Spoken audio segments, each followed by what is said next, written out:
नमस्कार दोस्तों, मैं हूं रंजीत और स्वागत है आप सभी का आरके सिविल पाठशाला यूट्यूब चैनल पर। दोस्तों, आज के द हिंदू न्यूज़पेपर का एनालिसिस करेंगे। आज संडे है और संडे के दिन ज़्यादातर जो फोकस रहता है वो साइंस वाली न्यूज़ के ऊपर रहता है। साइंस के अंतर्गत कुछ महत्वपूर्ण खबरें हम डिस्कस करने वाले हैं, जैसे कि पहले नंबर की जो हम खबर, एक फ्रेश वाटर में रहने वाले कुछ एनिमल्स के बारे में चर्चा करेंगे। अब फ्रेश वाटर में ये रह रहे हैं, कैसे करके जिंदा है, इनको इन्फेक्शन क्यों नहीं हो रहा है, यहाँ पर इस बारे में हम चर्चा करेंगे। सेकेंड नंबर का आर्टिकल हम डिस्कस करने वाले हैं, भारत में जो नॉन कम्युनिकेबल डिसीज हैं। नॉन कम्युनिकेबल डिसीज हम किनको बोलते हैं? ऐसे रोग जो कि एक से दूसरे में नहीं फैल रहे हैं, इनकी भारत में क्या स्थिति है। एंड साथ ही साथ जो कम्युनिकेबल डिसीज हैं वो 2 गुना रफ्तार से बढ़ रहे हैं, जो नॉन कम्युनिकेबल डिसीज है 3 गुना रफ्तार से बढ़ रहे हैं। तो इसके बारे में प्रिवलांस से रिलेटेड कुछ डेटा यहाँ पर हम प्रस्तुत करेंगे साइंस के अंतर्गत। अगली जो न्यूज़ हम देखने वाले हैं पार्टिकुलरली अफ्रीका में मच्छरों से फैलने वाली बीमारी से रिलेटेड है। किस प्रकार से देखा जाए वहाँ के लोगों की बॉडी में परिवर्तन आ रहा है, इसके ऊपर है। इसके अलावा एक और साइंस की छोटी सी न्यूज़ है, जो कि कोबरा जो रहता है ना सांप, उसके जहर का इस्तेमाल कहाँ पर किया जा सकता है। इसके बाद लंग ट्रांसफर से रिलेटेड है, पार्टिकुलरली यहाँ पर पिग्स की बात करी जाती है कि जो सुअर रहते हैं उनमें एक प्रैक्टिकल किया गया है लंग ट्रांसप्लांट का, करके देखें कि भाई कितना कोई सरवाइव कर सकता है। तो इससे रिलेटेड कुछ ये महत्वपूर्ण खबरें हैं जिनको आज हम डिस्कस करने वाले हैं।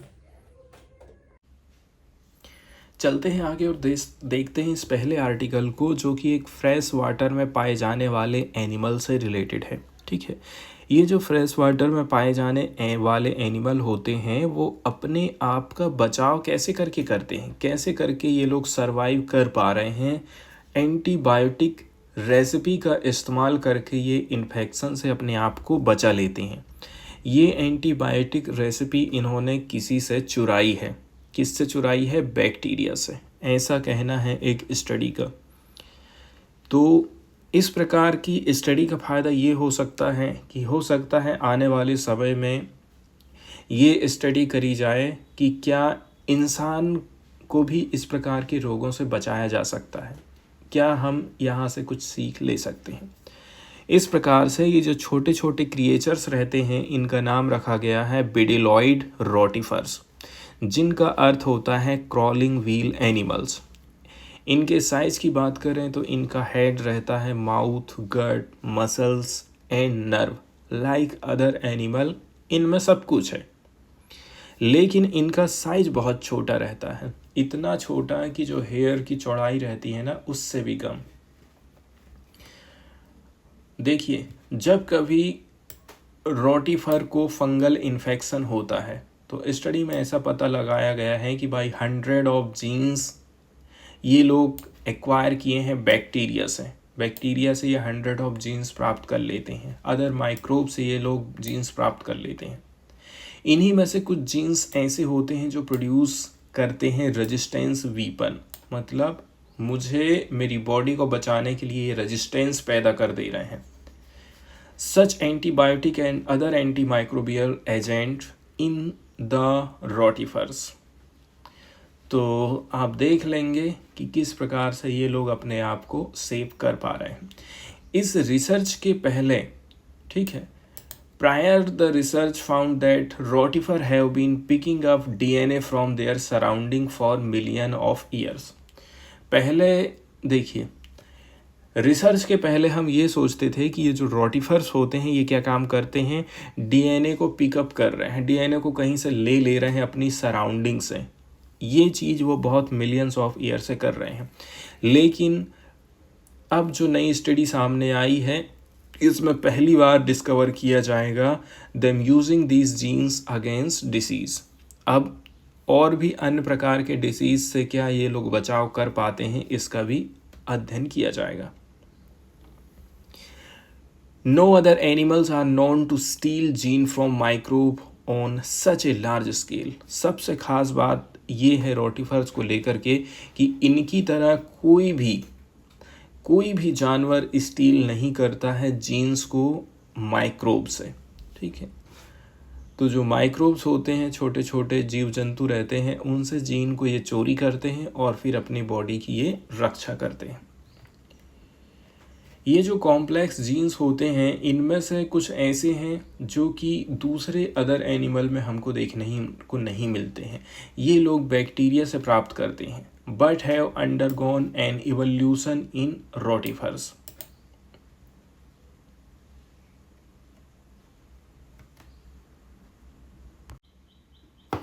अगली चर्चा यहाँ पर हम करने वाले हैं, पार्टिकुलरली साइंस से रिलेटेड है। इसमें नॉन कम्युनिकेबल डिसीज़ के बारे में चर्चा होगी।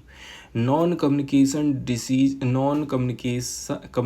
डिसीज़ का जो प्रिवलांसेस है ना, वो ट्रिपल्ड हो चुका है।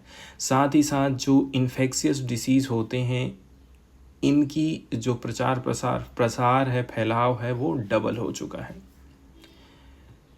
वहीं यदि हम प्रिवलांसेस की बात करें, all type of morbidities doubled from 56 पर 1000 पॉपुलेशन इन 1995 से 106 पर 1000 पॉपुलेशन इन 2014। यदि हम मृत्यु की बात करें तो प्रत्येक 1000 पॉपुलेशन में पहले डेथ होती थी 56 लोगों की, 1995 की बात है। ये 2014 में देखेंगे तो 1 से 6 हो गई है पर 1000 पॉपुलेशन के हिसाब से यदि हम देखें, एंड ये गिर कर के 79 पर 1000 पॉपुलेशन हो गई है सन 2018 में। तो यहाँ पर मॉर्बिडिटीज़ की भी बात करी जाती है। वहीं हम बात करें मॉर्बिडिटी का ट्रांजिशन किस प्रकार से हो रहा है सन 1995 से लेकर के अभी तक देखा जाए, ठीक है। तो जो फैलाव है इन्फेक्शियस एंड कम्युनिकेबल डिसीज़ का, नॉन कम्युनिकेबल डिसीज़ का, ये 2004 से डिक्लाइन होना चालू कर दिया है। वहीं यदि हम देखें जो नॉन कम्युनिकेबल डिसीज़ है, इसका जो फैलाव है ये ट्रिपल्ड हो गया है। कितना? 8.6 पर 1000 इंडिविजुअल हुआ करता था 1995 में, जो कि बढ़ करके 2018 में 30 पर 1000 इंडिविजुअल हो गया है। मतलब नॉन कम्युनिकेबल डिसीज़ से मरने वालों की जो संख्या है तेज़ी के साथ में बढ़ रही है। और नॉन कम्युनिकेबल डिसीज़ के अंतर्गत कौन कौन से रोग आते हैं, तो यहाँ पर आप देख सकते हैं कैंसर, डायबिटीज़ है, हार्ट डिसीज़, स्ट्रोक है, ठीक है, एल्कोहल अब्यूज़ है, टैबैको, अनहेल्दी डाइट है, फिजिकल इनएक्टिविटी है, and other NCDs, chronic lung disease है। वहीं यदि हम बात करें इन्फेक्शियस एंड कम्युनिकेबल डिसीज़ की, इनकी संख्या डबल हो गई है। पहले 1000 में 8 लोगों की जाने जाती थी 1995 में, जो कि बढ़ कर के, ठीक है, पिछले 2 दशक में देखा जाए 1000 में मरने वालों की संख्या 15 हो गई है। केरला में हाईएस्ट फैलाव हमको देखने को मिला है नॉन कम्युनिकेबल डिसीज़ का। इसके बाद पुदुचेरी, आंध्र प्रदेश, गोवा, तमिलनाडु, पंजाब, नॉर्दर्न स्टेट आते हैं, ठीक है। तो जो नॉर्दर्न स्टेट है ना, यहाँ पर हमको लोवेस्ट प्रिवलेंस देखने को मिला है नॉन कम्युनिकेबल डिसीज़ का। वहीं यदि हम बात करें जो प्रिवलांसेस है, फैलाव है एनसीडीज़ का, नॉन कम्युनिकेबल डिसीज़ का डिक्लाइन हुआ बहुत सारे स्टेट में, ठीक है, जो लगभग आधे से भी कम में आ गया है 2014 से 2018 में देखें तो। लेकिन फिर भी देखा जाए इनकी जो संख्या है अभी काफ़ी बड़े पैमाने पर है। वहीं यदि हम बात करें जो एजिंग पॉपुलेशन है, ऐसी जनसंख्या, वृद्ध जनसंख्या की हम बात करें, एंड जो लाइफ एक्सपेक्टेंसी है, ठीक है, इसमें हमको वृद्धि देखने को मिल रही है। ये कुछ कंकरेंटली फ्यूलिंग कर रहे हैं किसको? नॉन कम्युनिकेबल डिसीज़ को, without necessarily displacing existence infectious disease and communicable morbidities. लोग ज़्यादा जी रहे हैं, इससे क्या हो रहा है कि जो प्रिवलांसेस है एनसीडीज़ का, ठीक है, एग्जिस्टिंग जो इन्फेक्शियस डिसीज़ है उसको तो हम ख़त्म नहीं कर पा रहे हैं, साथ ही साथ एनसीडी को भी हमको बढ़ावा देखने को मिल रहा है। वहीं यदि हम बात करें जो नॉन कम्युनिकेबल डिसीज़ का बर्डन है, ये काफ़ी हायर है वुमेन में यदि हम पुरुषों के साथ में तुलना करते हैं, एंड ये ट्रिपल्ड हो गया है मैन में, वुमेन में 1995 से 2014 के बीच में। तो नॉन कम्युनिकेबल डिसीज़ ऐसा नहीं है कि महिलाओं को ही ज़्यादा प्रभावित किया है, इसकी फैलाव की जो कहना चाहिए दर है पुरुष और स्त्री में दोनों मिला करके देखा जाए ना, तो कितना हो गया है, ट्रिपल्ड हो गया है 1995 से लेकर के 2014 के बीच में। अगला जो साइंस का आर्टिकल यहाँ पर हम डिस्कस करने वाले हैं दोस्तों, वो एंटी मलेरियल रेजिस्टेंस से रिलेटेड। पार्टिकुलरली हम अफ्रीकन रीजन की बात कर रहे हैं।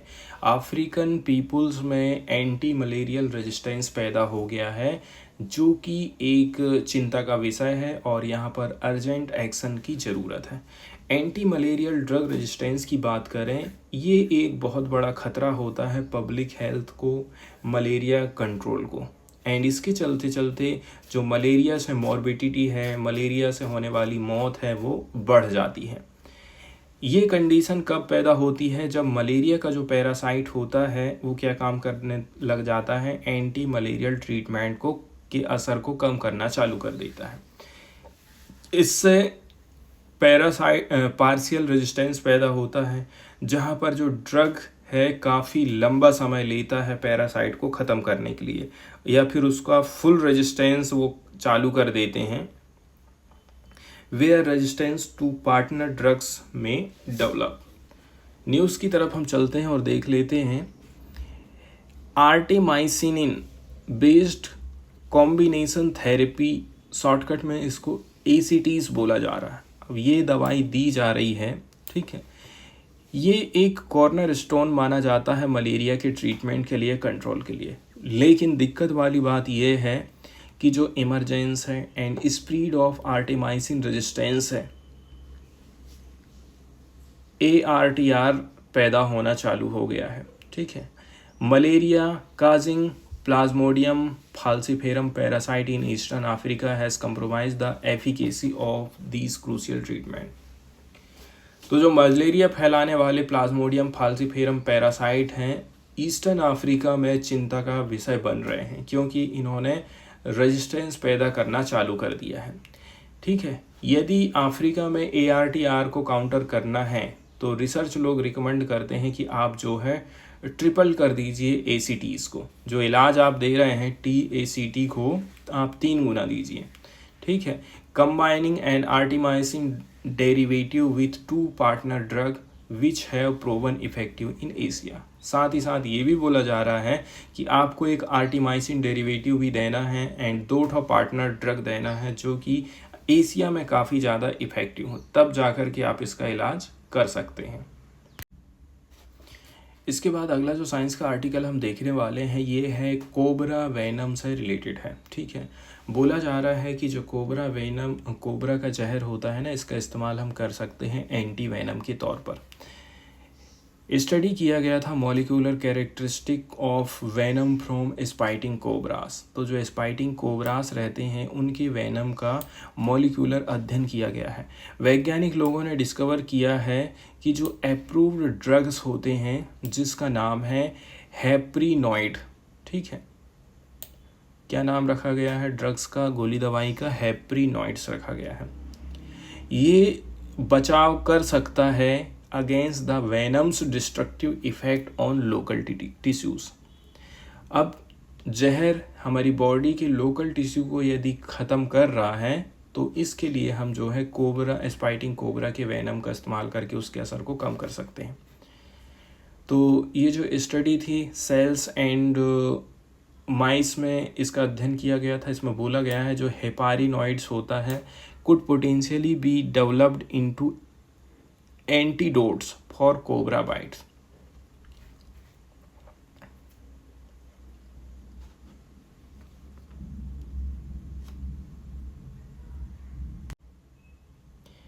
अगला जो आर्टिकल यहाँ पर हम देखने वाले हैं साइंस का, वो पिग लंग ट्रांसप्लांट से रिलेटेड है, ठीक है।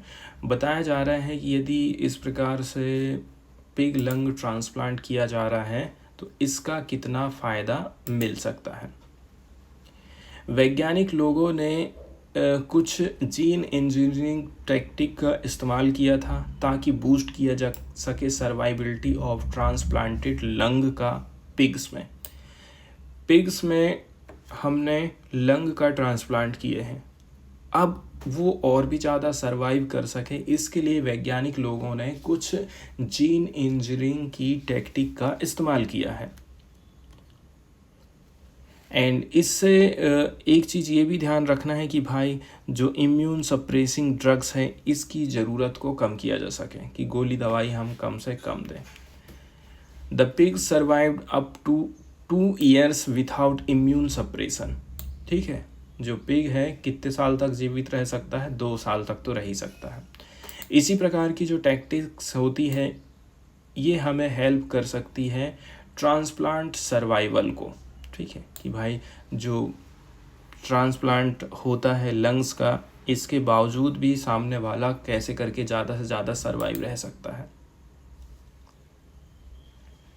Organ rejection occurs when a transplanted organ trigger an intense reaction from the immune system। दिक्कत वाली बात ये हो जाती है कि जब हम ऑर्गन ट्रांसप्लांट करते हैं ना, तो जो इम्यून सिस्टम है वो रिएक्शन करना चालू कर देता है, इसीलिए क्या है, ये ऑपरेशन सक्सेस नहीं हो पाता है।